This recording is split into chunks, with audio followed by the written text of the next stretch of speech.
My wife got bored with me and secretly called her ex to come and F her. This is how I uncovered everything. Hello everyone, I've been lurking on this topic for over a year, but I can't keep reading and need some advice on my predicament. I would welcome any feedback. I'm 35 years old, and my 31-year-old wife stopped having any intimacy with me about 6 months ago, and I'm not sure what to do. We have 2 boys, one is 3 years old and the other is 1.5. We are also in the process of building a house. I don't like watching the world burn, and I like to take action as soon as possible to address any difficulties. So I started a talk with my wife to figure out what transpired. I asked her, why did you stop speaking to me, hugging me, and kissing me? Why did you get concerned about the contact of my hand on your body? Why did you stop having any type of closeness with me? She was initially reluctant to speak. There was a difficult cover to breach, but she eventually opened up. What I discovered is that I'm not enough for her. She's doing everything alone. Can't rely on me, and feels like she's wearing the pants around the house. She told me she makes all of the decisions and handles the kids on her own. She even stated, "You would be better alone."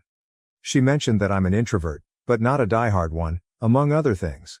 It was upsetting to hear, but I accepted her words. I assured her I understood her suffering and promised to improve my behavior so she wouldn't have to worry about it. I love her so much that I'd rather agree than start a fight.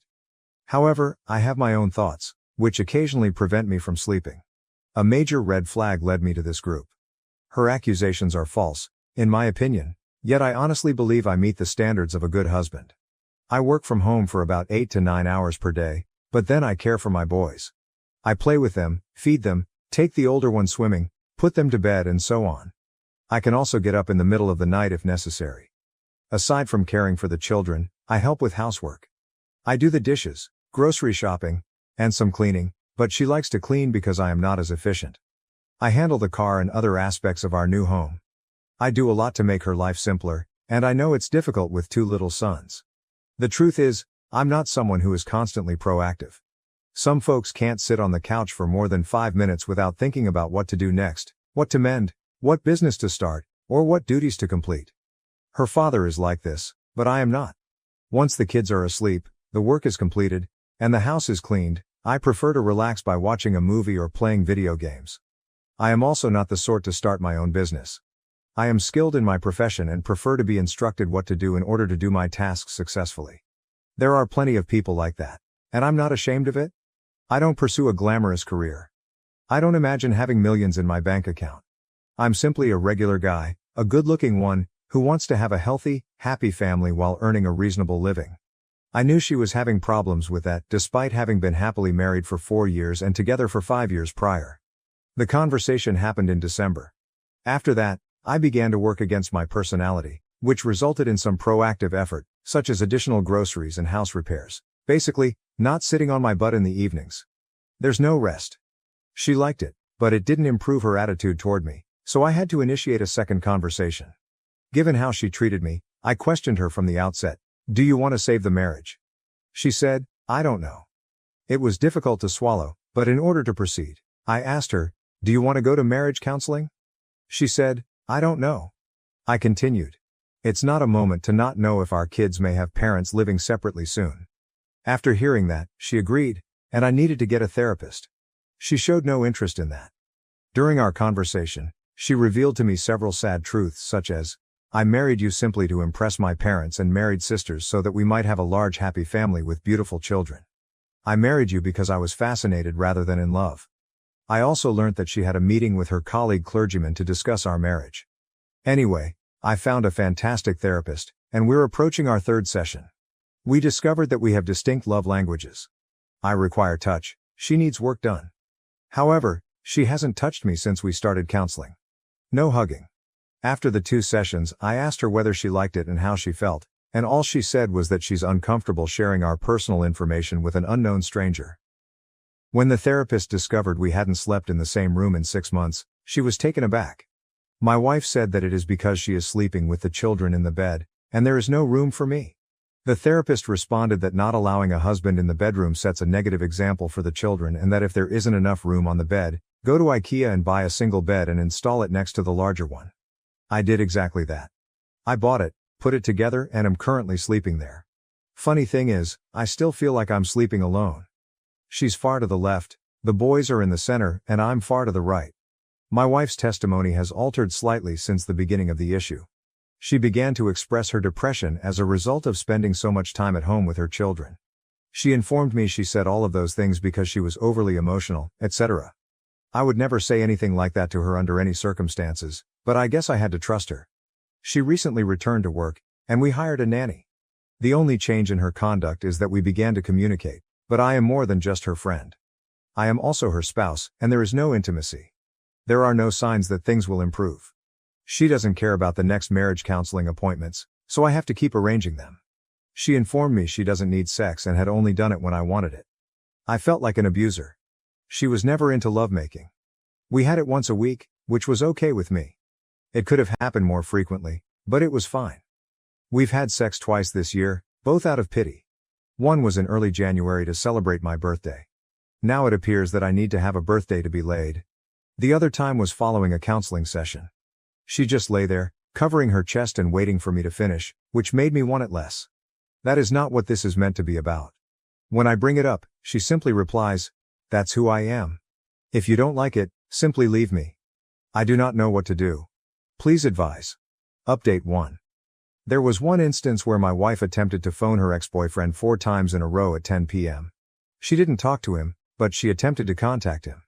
I know this because we used to have an app that saved our 2 phone numbers and allowed me to see incoming and outgoing calls for both. After that, I went crazy. Why does my wife contact her ex 4 times at 10 p.m.? I chose to check her texts on her laptop. I felt bad, but it was justified. We were married, had children, and she was acting strangely.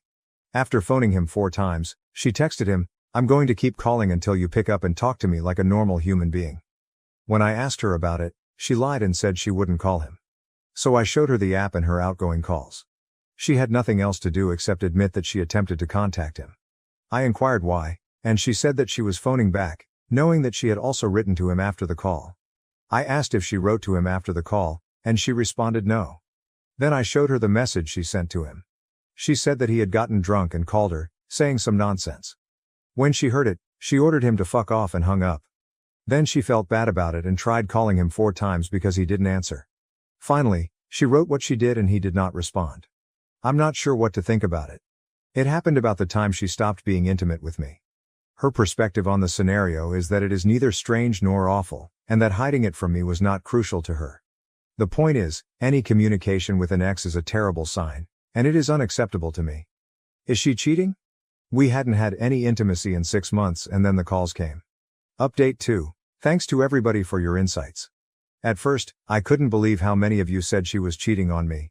It reminded me of science fiction, something I'd only see in movies. Maybe I thought my wife would never do something like this, but today everything changed. It became a fact. I feel stupid for being just another person in this circumstance, but I guess that's how life works. Now I know I promised to call her ex and speak with her family, but I decided to take a step back and keep it cool. Could you believe how simple that was? All I did was install a voice-activated recorder in our car, not a GPS. It was only there for 3 days. She took the car for work, then went to a workout, and then called him. Or perhaps he called her. I'm not sure who called who, but I heard everything. It was a video conversation on the phone. I learned everything I needed to know about sex and our respective lifestyles. They talked as my wife and I did when we first met 9 years ago. The same attraction, jokes, and so on. I haven't had this with her in a long time. They even discussed vacation plans. She wants to visit him in July. Wow, she offered him 2 years to move back to our country. I can't believe this. Now after listening to an hour-long recording of this nonsense, I have some things to process. I need to meet with an attorney next week. All I wanted to say was thank you. You opened my eyes. If it hadn't been for you, I would never have purchased the blasted voice recorder. And to think, I felt horrible putting it in the car. My God. I will keep you updated, but for now, I need to relax and think about my children and what she has done. They started this in September of last year and it took me 2 months to detect changes in her behavior. I will be caring for my elderly father in another city for the next week, therefore she will be unable to work for that time. Instead, she'll use my home office. This also indicates she'll most likely be speaking with him in the office. Should I store the recorder in the office for the next week, or do I have enough? Update 3. It began in September of last year and I've been out of the picture for quite some time. Right now, she doesn't want to spend any time with me in the apartment we rent. She always has an excuse, something to do, visiting her parents, going to see her friends, etc. She even falls asleep or simply lies in bed after we put our children to bed, 1 and 3 years old. The recording says it all. She expresses her love for him, her desire to visit him, and to have sex with him. They talk extensively about his personal life. She told him she wanted to go on a trip with him and that she would marry him shortly. She even said she was leaving me. They talked about his preferred love-making position, so sure, they had sex. It is all there. The thing is, she has no idea that I know. Her entire family and circle of friends have no idea. They simply believe we are going through a brief crisis. She is one of 3 Catholic sisters and attends church every Sunday. We live in a tiny town with 20,000 inhabitants. We recently built a house, but it is not finished. I believe she will petition for divorce very soon. I can tell she is suffering with me in the apartment, and she can't take it longer. Her body language and absolute absence of discussion demonstrate this. She wants me to leave soon so that I can be gone for a while, and then, within 2 years, the AP, affair partner, will relocate to the tiny town to live with her and my 2 young sons in our home. In the recording, she says she gives him 2 years to return to our country. People will understand that she needs a father for her children and will not object. The AP is her first boyfriend. And they dated for 7 years before she married me. We have been together for 9 years. The AP lives abroad but makes frequent visits to our country. I refuse to be played that way. I now have an attorney, and we will meet with him soon to discuss this. I can basically ruin her reputation by giving people clips from the recording. Please provide me with any suggestions. What should I do if she served me papers? According to my attorney, my documents will require a month of preparation. I never imagined I would be dealing with a monster like this. Update 4. I visited with the attorney and got some important information. It turns out that destroying her universe would not be a wise decision. We have children, and I'll be co-parenting with her for the next 15 to 16 years. Another reason is that I respect her family and do not want them to serve as witnesses in the divorce. Also, I would not gain custody of the children because they are young and need to remain with their mother in the tiny town, which is an hour away from me in the capital city. I'd be an every other weekend father anyway. Finally, I would not be able to sell our house because the children require adequate living conditions and will not be able to find alternative housing. They are currently living on her father's farm, which is only temporary. As bad as it seems, this is the truth in Poland, Europe. Following our conversation, the attorney sent her the documents. They were scheduled to be delivered shortly after Easter. Easter is celebrated in Poland over 2 days, on Sunday and Monday. I faked it all at the table, and drinking helped a lot. Yesterday, Tuesday, I had a day off from work and was caring for my 1-year-old son. She went to work in the capital city, which is an hour away. In the interim, my brother assisted me in moving all of my belongings from the flat to his car. The postman delivered the divorce papers, which were actually an invitation to mediation, so that we could divide things civilly and divorce amicably. According to the article, she is in a relationship with this guy, which is why she is getting divorced. The evidence I have will be used as leverage when establishing child support, etc. When she entered the house, I informed her that I knew everything. I have incontrovertible documentation. I am profoundly hurt by it, and she should call my lawyer. Then I handed her the divorce papers and left to visit her folks. Of course, she began to question what and how I knew, and she denied everything. Her parents were shocked, but they believed me. I documented everything, as instructed by my counsel. It began with me asking if they thought I was a nice, caring husband and father. They agreed, and now she can't use them as witnesses against me in court. As I previously stated, they believed me and recognized that what she had done was horrific. She had devastated our lives as well as the lives of our children. I thanked them for their understanding and headed to the capital. Meanwhile, I called a buddy, who took care of delivering the news to her friends. 2 hours later, my brother-in-law called to tell me that she admitted to cheating on me with the AP, affair partner, but she did not admit to having sex with him. He told me that everyone was on my side, and she had destroyed our family. He also informed me that her sister had visited my soon-to-be ex-wife and told her how nasty she is. But in the end, he claimed that all could be saved. He had cheated on his wife, she had forgiven him, and they were now happy. Then her father called and said that it was entirely her responsibility and that she had no idea what she had done. He informed me that the AP would never enter his home and that he would stop financially supporting my soon-to-be ex-wife. He even contacted the AP, But the individual did not answer. In the end, he expressed his belief that it could be salvaged. Finally, her other sister texted me, saying she fully supports me but feels it can be saved. I dislike that because I am certain it cannot be rescued. I'm concerned they'll cling to the fact that I don't have a lovemaking tape of them, and my reasoning will be insufficient to convince her to go. I have audio recordings of mom saying stuff like, "Make sure you'll last more than 3 seconds when I see you in Holland," and, "I wonder whether your dad's junk is the same as yours." You know what? I'll approach that woman and ask her how long your brother's crap is, then tell her how long yours is. She also used phrases like, "I love you. I am planning to leave my hubby. Please record yourself and give me the video. Your favorite position is crappy style with a straight back, and I'm showing you what your life with me will be like. I'm giving you 2 years to relocate back here." All of this, combined with her lack of emotion toward me during the last 7 months, is proof enough for me. Furthermore, soon after the incident, she informed me that she would never stop loving him. This is more than adequate proof for me. What are your thoughts? Anyway, as many of you have previously indicated, she is currently crawling back after her family confronted her with everything. She's sending me texts like, "I had no idea what I was doing. I can't picture life without you. I am deeply sorry for anything I have done. I'm waiting with the kids for your return." She also stated that she did not mean to inform me that she has always loved him. I'm not sure, they're making me feel like I rushed into the divorce since I don't have a real lovemaking tape. They do not know everything. All they know is that I have proof, but she won't acknowledge having sex with him. It's plausible because he's in Holland, but he may have seen her here. Update 5.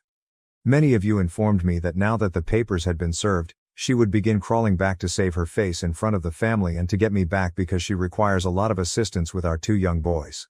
It happened, she began writing to me on Messenger, although not very frequently. All of the messages read the same: "I can't imagine my life without you. I love only you." She also sent images of our children and words stating, "We're waiting for you and love you very, very much." That is it. It has been 5 weeks and she hasn't contacted or visited me. She had numerous possibilities, including driving past my parents' house, where I currently live.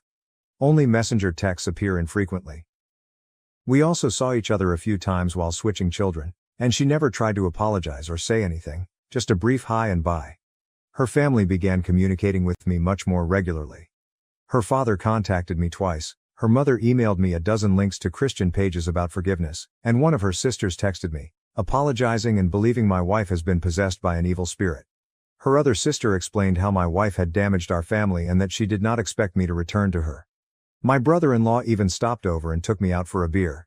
He wasn't attempting to be persuasive, he was simply discussing what had happened and what might happen in the future if I didn't return. Sure, he wanted me to come back, but he wasn't forcing me. Essentially, all of these conversations were the same. "We can't believe she did what she did. We would like you to return to her, but we understand if you do not." However, the day came when I had made up my mind. My lawyer informed her lawyer that I had decided that I would not be able to forgive her in time and requested a divorce. My lawyer provided my terms, and we're currently waiting for her counsel to respond. While I waited for their response, her sister began criticizing me and telling me that I was going to wreck the marriage. She claimed unequivocally that it was my wife who started all of this by being selfish, but she is now very regretful, crying, and wishing she could turn back time. Now it is my turn to be selfish, and I intend to end the marriage by divorcing her. According to her, it's all on me now because I can rescind the divorce and return it for the children. She suggested I didn't even need to return to my wife, just raise my 2 sons. She told me how angry I am and how it will only become worse with time. She told me to just suck it up and keep living with my wife, framing this divorce as my revenge on her but stressing that it is also retribution on our children. I can't understand it. Others had warned me that this would happen, that the circumstances would shift and her family would turn against me, but it still shocked me. For a moment today I felt horrible, as if it was all my fault, that my wife treated me like garbage for more than half a year, that she chose to abandon me physically and emotionally, and that she wanted to leave. So yes, they had a strong influence on me. It's incredibly difficult, but I won't change my mind. The divorce will occur. It appears that they now have a narrative in which I am the guy who abandons the kids. I've been thinking about how to end this dispute by giving my terms for reconciliation, terms she's unlikely to accept. I don't love her, but I do it for the kids, whom I adore dearly. No marriage, only a relationship. Separate your finances. She leaves her hometown and moves with her children to the capital city where I live, GPS in the car till she stops driving in her old age, Daily phone checks, all after I finish my 7 months of dates with random girls. I would also not be afraid to cheat during the relationship and never tell her. If she finds out, it makes no difference because there is no marriage. I do not care. What are your thoughts? It's only a notion. Nothing serious. I probably won't do it anyhow, but I don't know what else to do to keep the family from accusing me of abandoning the children. In Poland, Europe, tiny children like ours must be near their mother in the event of a divorce. I can't have them since she lives in a tiny town an hour distant from me, and the kids attend kindergarten and nursery there. We cannot divide custody 50-50ths. I'll be the every other weekend dad, with full access anytime I choose. It's sad and unpleasant, but that's how it is. Update 6. It's been 2 months since I confronted her, gave her divorce papers, and relocated to the capital city, an hour away from the little hamlet where we used to live together. I currently live with my parents and sleep on the couch in their living room. The dining table has been converted into a workspace/entertainment area, and my clothes are hung on every chair around. I work from home for 8 hours and then normally help my elderly parents, who are 88 and 71 years old, with household duties.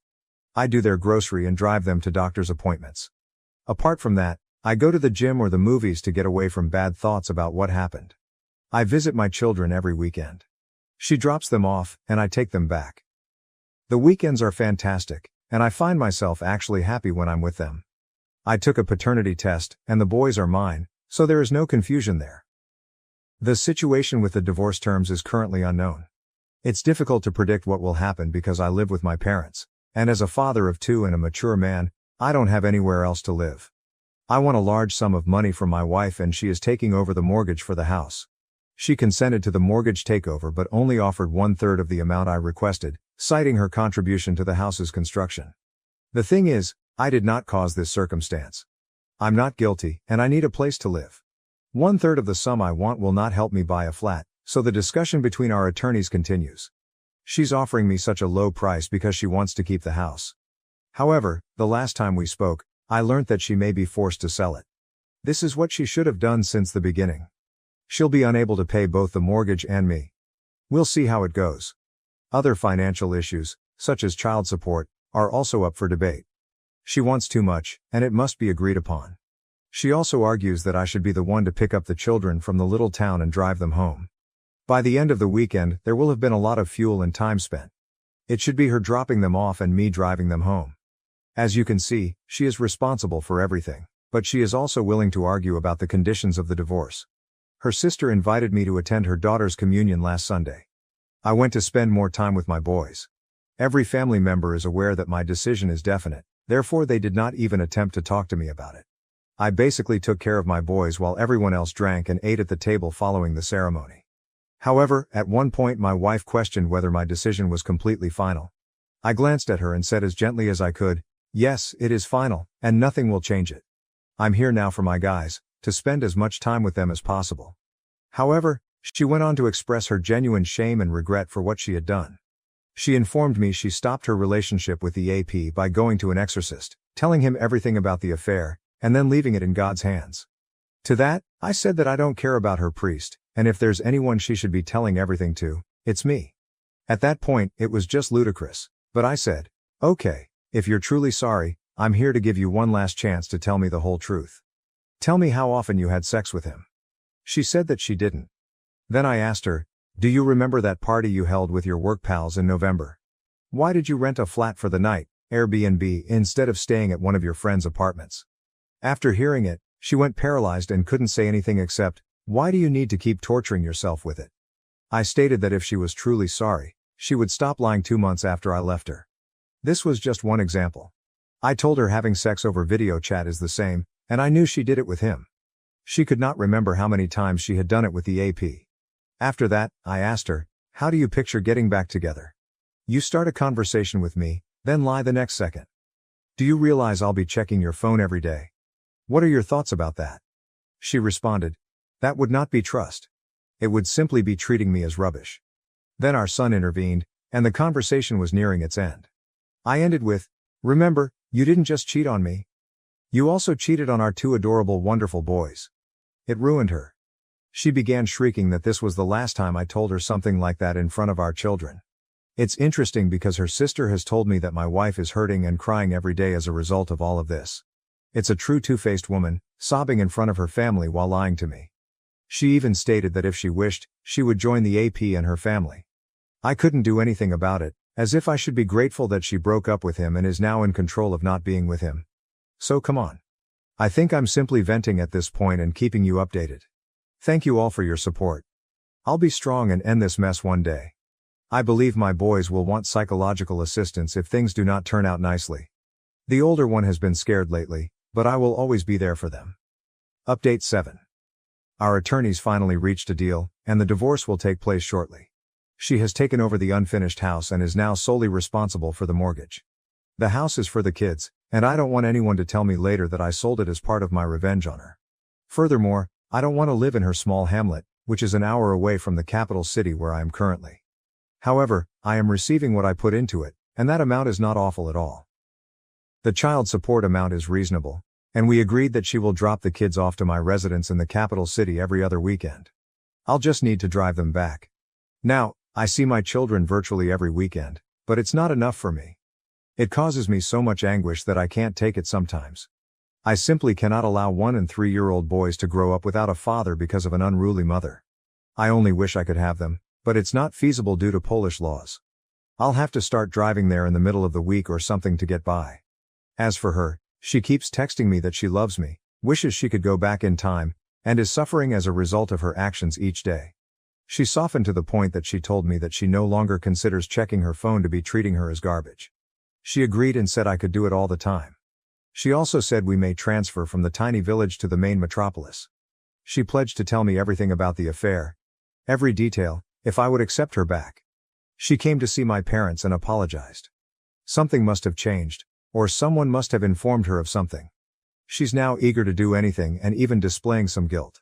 The last time she messaged me, she said, "Thank you for not selling the house and ending the relationship amicably. Accepting the divorce is synonymous with agreeing to your terms. I'll have to agree in court, but let me assure you that it won't be true. I do not want this divorce, and I adore you. I know you don't believe it and I understand, but I want you to know that I hope to have the opportunity to prove my love to you someday. I adore you and am sorry for everything. There are no words to explain how much I regret everything. Things like those sway me and hinder the healing process. I'd be lying if I said her remarks didn't affect me. The idea of my boys growing up in the capital city rather than the tiny town is appealing. I know she struggles with being alone with 2 tiny boys, but she cheated and wrecked everything. I expected it to grow better with time, but the wound healed quite slowly. I shall remain the course. I'll end this. I'll update one day, maybe when I'm finally happy. What are your thoughts? Do you believe my wife is sincerely sorry? She only agreed to tell me about her infidelity after I stated I might come back, not right away. She didn't offer to let me check her phone immediately. She did not immediately volunteer to go to the metropolis from the tiny village. It took 3 months for her to demonstrate contrition. When she apologizes, she doesn't even contact or visit me. She does it over Messenger. Her entire family has now sided with her. Her mother calls me a narcissist, and her sister claims that I only want to profit from the divorce and leave a lady with 2 young sons. I paid a brief visit to my children yesterday, and she invited me to spend the night. Naturally, I left. I'd appreciate any insight. Update 8. D-Day was April 7th, and here's how I feel after nearly half a year. In such complex scenarios, the same questions must be answered on a daily basis. In my case, the question is if I still love her. Could I go back to her solely for the children? Do I want to return to her little village to complete building the house? Would I be okay with myself in 5 to 10 years knowing what she had done? The answer to all of the inquiries is a resounding negative at this point. That is it. Yes, I adore my children and wish I could spend every day with them, but I cannot. I want to love her, but I can't. Even though she wants me back. I wish I could have that family back, but I cannot. I want to forget everything, but I can't. I even gave her a second chance, which included moving to my city with the kids to begin a new life. She didn't even agree, telling me that she has her family's assistance in the little town and will not sell the house since she wants our children to have something in the future. When I informed her that family isn't the silly building, but a mother, father, and children, she just shut up. This is when I realized there is no longer a us. There is no mutual agreement or middle ground in this. I mentioned that I would not continue living in the tiny town because that is where the affair began. He observed her driving down the street and phoned her. I went on to say that I will not finish building a house 1 mile away from her AP's family home, and that I will not spend another day of my life worrying about meeting him someday. He lives abroad but pays 2 to 3 visits to his family each year. The conversation then ended. I despise the little town. She does not wish to live in the capital, that is it. Here's an example of how she approaches things. We agreed that I would take the money I put into the house and she would keep the building for the children. She now has an issue with this because there is a clause in the agreement that specifies she cannot sell the house until the children reach 18, adults in Poland. Otherwise, she will have to divide the money she would receive from selling the house evenly between herself and me. She believes this is unjust because she intends to build the house with her own money, and if it is sold, I would receive half of the proceeds from a far more expensive finished house. When I asked her why she would consider selling it, she explained that she cannot anticipate what her life will be like. I can't trust her at this point, so I'm considering just selling the building. I can't bear the thought of selling the house I bought for my children. Update 9. She sent me a message today asking for a response to her question. I'm asking you online because if I were to do it in person, we'd just shout at each other. You've told me who I am and what I've done, and you don't want to talk about it anymore. After all of this, do you want to forgive me, put the past behind you and start over with your family, or do you already know you don't and will never be able to forgive me, and you'll never return to us? Please think about it and let me know if you want our marriage back. What does this mean? I don't think she's in a position to demand that I be so detailed right now. I believe there is another person involved, and she wants to discuss the problem with me. I replied, I'm worth more than a messenger conversation, and we'll talk soon. I chatted to her. I laid forth my only 2 conditions for this marriage to last. Move to the capital city and cut all links with the AP and his family. The second is obvious to her, but the first is an insurmountable impediment. She apologizes for her actions, but she refuses to relocate to Warsaw because we will never be able to afford a magnificent large house there, and even tiny apartments are prohibitively expensive to rent. She claims that our children have it easy in the tiny town. She just pays the bills for the flat she presently resides in because it is her father's property. In Warsaw, she would have to spend 4 to 5 times more for a smaller flat, bills and rent. She also has enough friends and family to visit with the kids after work. That is all true. I see the children are pleased, and it is handy for her. She claimed if we moved, only I would be thrilled about it. It would boost my ego. It's just a bad scenario since she's right. Her sister owns the small town's kindergarten, which we pay nearly nothing for. She simply put me in an impossible scenario to solve. Situation: I hold my ground. I will not live in the little town, but it does not make sense for them to relocate. In this scenario, we agreed that I would simply continue to visit and spend as much time as possible with the children. I will continue to take them to Warsaw every other weekend.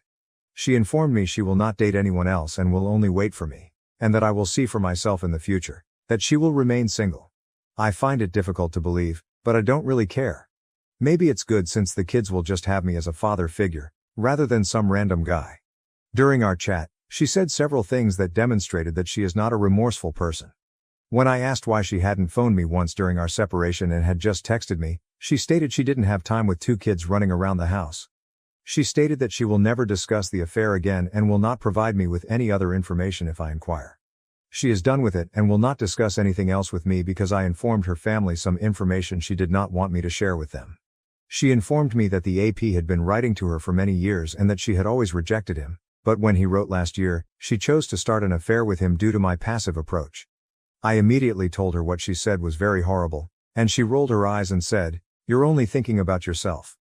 You are the only poor guy in this." Update 10.